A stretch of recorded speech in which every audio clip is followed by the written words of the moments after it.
Welcome to another wonderful opportunity to study and share the Word of God with you. I am so glad that you have given us an opportunity to share a message of truth. We can never go beyond our education. So, the knowledge and understanding that we have of the Word of God will significantly be a motivator as well as a restrainer of our life and our lifestyle. And that's the motivation for us bringing you a word from the Lord. And we want you to please help us to expand our territory, help us to get the word out to thousands of individuals. And you do that by giving us a thumbs up on the bottom of on the program. Give us the thumbs up. Post your comment. Let us know where you're listening from, what city, what state. Post where you are. And then click on the subscribe button as well as the live notification button. When you do that, you connect yourself with us so that whenever another teaching is made available, you are notified. And whenever we go live, you also notified so you can be the first to know. And then there's a share arrow, a share link at the end of the program. Click on that share link and place that link in your text, your emails, all of the texts that you send today, all of the emails that you send today. Just place that link at the bottom. Place that link on your Facebook page, in your Twitter account, on your Instagram, and then place it on the Facebook, Instagram, and Twitter messages to all of your family and friends. And by doing so, you will have helped us to get the word out to thousands more people. Now, turn your attention to Genesis chapter 18. Genesis chapter 18. At your earliest convenience, at the earliest opportunity, and I trust that opportunity will avail itself as soon as you finish listening to this program. But at your earliest opportunity, read the entirety of Genesis chapter 18. It will bless your life with an understanding of God. It will also give you a specific, informed environment in which to place the message that I'm going to share with you today. What I'm going to share is a lifesaver. It is a desire of all parents, and that is raising well-rounded children in this odd-shaped world. How do I do that? I believe God's communication with Abraham in Genesis chapter 18 and verse 19, we will read that one verse, gives us some insight. Here is what is said in verse number 19 of Genesis chapter 18. Now remember, God chose Abraham. God made an executive decision that Abraham would be his man. And he chose Abraham when he was in the Ur of the Chaldees. He chose Abraham and gave him an assignment. He made that decision. And he chose Abraham to command his children. Now listen to God's statement in Genesis chapter 18 and verse number 19. This is God speaking. For I have chosen him. Now that's Abraham. So that he may command his children after him to keep the way of the Lord by doing righteousness and justice, so that the Lord may bring upon Abraham what he has spoken about him. Now that's God's assessment of Abraham. He said, I've chosen Abraham. And here is part of his assignment: to command his children and his household after him. Well, what is the command? To keep the way of the Lord by doing righteousness and justice. If you want to raise well-rounded children, don't shy away from God. Don't shy away from the God factor. Don't shy away from the God force. Don't believe that you can raise your children to be who they really should be by simply introducing them to the cutting edge academic curriculum of the day and purchasing for them the most updated teaching gadgets. Don't think for a moment that you can electronically raise your children to be who they should be. There's a God factor and a God force that must be instilled in the center of their life.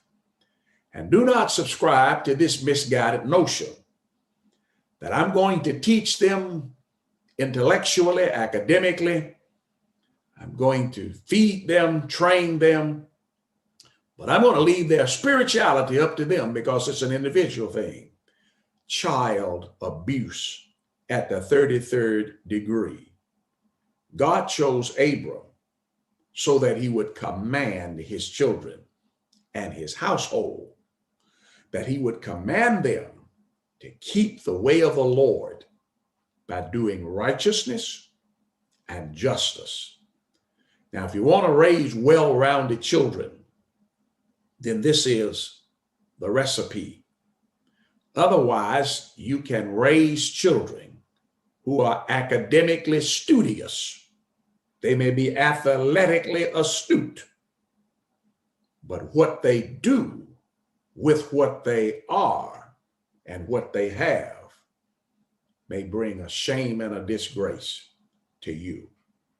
So God chose Abraham because God believed that Abraham would successfully train his children. He believed that, and he chose Abram to do that. Now, don't start saying, well, I'm not like Abraham. Abraham was cut from a different cloth. Don't believe that for a moment. Abraham was not a sinless person. He was not. He was not a sinless husband. He was not a sinless father. He was not a sinless man. He was not a sinless son. He was not a sinless brother. He wasn't even a sinless believer. He was not sinless, but he was faithful. He was faithful. And because he was not sinless, but he was faithful, but he wasn't perfect. He wasn't a perfect parent, but he was a faithful parent. And so I believe that you can raise well-rounded children and not be sinless and not be perfect. But if you are faithful, that's what God requires, faithfulness. Now, sometimes good parents give birth to good children, but those good children behave badly. And parents sometimes are scratching their heads in disgust, pulling their hair out, staying awake at night, asking themselves, where did I go wrong? And searching for the answer. And in the meantime, often feeling extremely guilty that they have done something or failed to do something that would have helped their children. Parents, you need to remember that though the outcome when your children behave badly, though that aggravates you to the core of your being, you need to realize that your influence is not the only determining factor of outcomes within the lives of your children. You need to know that you are not the only influencer. It would be nice if good parents could say, I am the only influencer. My teaching and training is the only thing, are the only things that my children consider when they are ready to make a decision. But that isn't true, and that will never be true. I do believe that parents can be the primary, paramount, and significant, overwhelming influencer, but it will require leveraging to get there. But on your best day, there are other factors that will influence the decision-making of your children. So don't carry unnecessary guilt. And even if you wake up one day and realize, my child failed because I failed, seek God's forgiveness, seek your children's forgiveness, and begin to emphasize that your children do righteousness and justice. Just return to the place where you left. Now, I'm very optimistic because I'm going to tell you again that you can raise well-rounded children. Sometimes people ask about an evaluation, and I like to use the word adequate. You can raise well-rounded children who will do adequately well, not perfectly well, not so well that there is no room for improvement, but that they would do adequately well. For example, if you do not have indigestion, your digestive system isn't perfect, but it digests adequately well. It digests well enough for your body to assimilate the nutrients, turn it into energy, growth and development, and you continue to live. But it's not perfect. There are some flaws, some glitches, but if it does it adequately well, you can keep progressing as a human. Well, how are we going to raise well-rounded children in this odd-shaped world? How do we do that? Did you notice that God said about Abraham, he will command his children to do righteousness and justice? Well, what's the basis for that? Here's the key. You must build character concerns into your children. You must build character concern into your children. By building character concern into your children, you will influence them to be well-rounded children. But what is character? Character is the willingness to do right. So teach your children that they must do right, that they must submit to rules that they did not get a chance to vote on. They must, in order to be people of character, honor rules and regulations of which they had no input. There is a system of right and wrong of which they were not asked their opinion. Parents, you need to start at an early age, training your children to realize there are some things that are right and there's some things that are wrong. Now, they will ask why. To the extent that you have an adequate why answer, give it to them. To the extent that you don't have an adequate why answer, tell them, I said so. Yes, you heard me correct. There are some times when parents need to say to their children, I said so. Listen, if your child asks you, why are you disciplining him or her? It doesn't matter what you say, they are never going to agree with you. You never said to your mother or your father, you know what? Now that you told me why you're giving me a whipping, I agree with you fully, and giving me a whipping is the thing to do. That never's going to happen.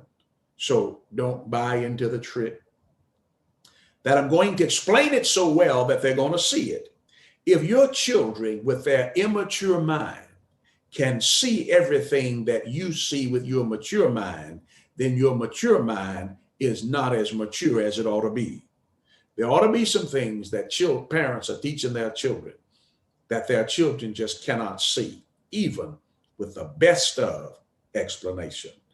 So build character in your children, the willingness to do right. Character is the willingness to do right as God defines right. Teach your children at an early age. This is what God said. God said forgive. Has nothing to do with how you feel. It has nothing to do with you seeing a penitent heart. It has to do with you forgive because God has forgiven you. Train your children at an early age to understand that there is a lawgiver, and that lawgiver is God. He is the administrative owner of all of creation. And not only is there a lawgiver, there is a law given. See, when you train your children to realize that God is the lawgiver and he has given a law, then they can understand that he has given law jurisdiction to parents. He's given you the right to make on-site decisions for your children. So when you say to your child, you must be home by 9:30, and they want to stay out till 12:30, it's not likely that any explanation you give them. Now go ahead and try. But if they do not agree with you, it is okay to lay down the trump card and say, I hear what you say, but my decision is you will be here by 9:30, or there are serious consequences. There is a lawgiver, there is a law given. God himself absolutely establishes the standard of right and wrong. All right, so character is the willingness to do right. It's the willingness to do right as God defined right. It is the willingness to do right as God defined right, regardless of the cost. Now, at the end of the day, it doesn't cost, it pays. But in the meantime, it may appear that there is a cost because God's going to reward those who are obedient to him. He's going to give you a reward that's out of this world that will make every point of suffering well worth it. So character is the willingness to do right as God defined right, regardless of the cost. We do right for instrumental reasons. Now, let me explain that. I'm going to explain that, then I'm going to give you a biblical principle to support it. Instrumental reasons would be the functional effect. This is the right thing to do because of the results that it provides. It's the right thing to do to take this medicine with food, because if you take this medicine with food, it will not upset your stomach. It will digest better, get into your blood system. Now that's for instrumental reasons. But we do right for intrinsic reasons. Don't get lost over the word. I'm going to explain it. Intrinsic. That means I do what is right just because it's right. Just because it's right. Daniel, you remember him, the Old Testament prophet. Daniel chapter 3 and verses 13 through 18. Daniel was placed in the lion's den. And Daniel chapter 3 and verse 17, Daniel said, I'm not going to bow down to the statue, because our God, whom we serve, is able to rescue us. Now, that underscores the instrumental reason. Daniel was saying, I'm going to obey God because he is able to rescue me. So I'm going to do it, anticipating he'll rescue me. But then he went on further and said, but even if he doesn't, I'm going to serve him anyhow. And I'm not going to bow down to the king's statue. Now, that's the intrinsic reason. I'm going to do right, whether I get anything for it or not, because it's the right thing to do. Okay? So character is the willingness to do right because it is right. It's the willingness to do right as God defines right, regardless of the cost. So building a character concern will help you to raise well-rounded children. Then building a character conscience, a moral compass into your children. It'll help you because when your children are no longer in your presence, then the law on location is their conscience. If their conscience is inadequately educated, then there is no moral compass on location. But if it is adequately educated, then there is a moral compass on location. So our conscious mind consists of our belief system, the product of our accepted teachings. So build character consciousness into your children. So you don't just give them content. You need to test to see, do they believe what I'm teaching them? If you teach your children to be nice and kind, compassionate, and considerate, then you observe, do they do that for their brothers and sisters? Do they do that for their classmates? Do they do that in other settings? And if not, there might need to be some remedial training. Building character commitment into your children will help them become well-rounded children, even in this odd-shaped world. You need to help your children to build and make a commitment to their personal beliefs. Teach your children to never violate their conscience, to always follow their better judgment. Commit to personal behaviors and always commit to personal betterment, that your children are always upgrading their belief system, always upgrading their thinking, always upgrading their feelings, and always upgrading their behavior. It is a terrible thing for an 18-year-old child to behave worse than he or she did when they were 13. Are you upgrading your behavior? You expect academically them to be upgrading their learning, so why are they not upgrading their personal beliefs and behaviors? My friend, I'm optimistic because I believe that the Word of God has influence. It's not the only influence in your children's life, because it is not the only influence in the parent's life. There are competing factors, and unfortunately, we surrender to them far too often. You can raise well-rounded children in this odd-shaped world. Build character within your children by welcoming people of God. Yes, when you read the Genesis 18 story, you will see a wonderful welcoming reception taking place in verses 1 through 18. So welcome people of God. That's a good way to help your children. Welcome, build character within your children by welcoming people of God. See, if you don't welcome people of God, if it appears to you as a parent that righteous people are an impediment they are a pain, they are an irritant to you, then your children will grow up thinking, I don't want to be an irritant. So guess what?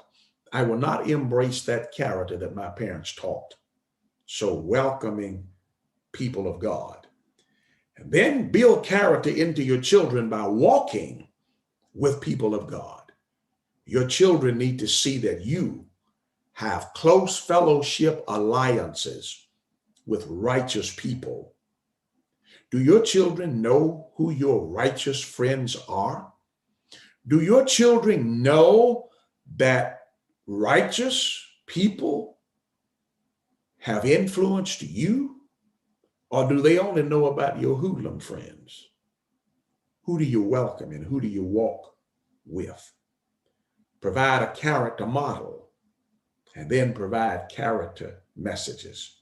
Notice I said a character model first and then character message. See, if you provide the model, then your message can be an explanation as to why you are doing it. And they can see why they should do it. But if you do not provide a model, then your message is nothing more than a what your children should do, and they may or may not subscribe to that. My friend, you can build well-rounded children, even in this odd-shaped world. Help us to get this message out to every parent. You know parents who need this message. Call your friends over. Call some of your parents that are struggling. Tell them to come over for tea or coffee. And when they come over, just play this video and you guys discuss it. And if you have any questions about practical application, hit me up, call me, text me, email me, and I'll share with you. As a matter of fact, you might want to start a neighborhood family discussion centered right around this message. I'll be delighted to zoom in and answer and share and discuss to help them to be better. There are so many problems in this world that we will never solve until families start influencing their children for God. We cannot create enough laws. We cannot hire enough policemen to replace a God-developed conscience.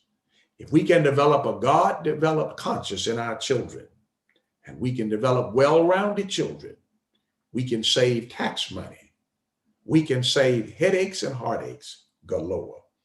But many of those problems will never be solved outside of instilling a God consciousness into our children. So help us to get the word out. Give us a thumbs up. Even if you've already given us one, give us a thumbs up.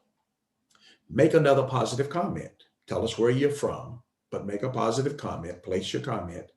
Click on the subscribe button. Click on the live notification button. Click on the share link and share that link everywhere you can with everyone that you can. It's been a pleasure sharing with you. Join in with us as we are developing well-rounded children, even in this odd-shaped world. Be encouraged.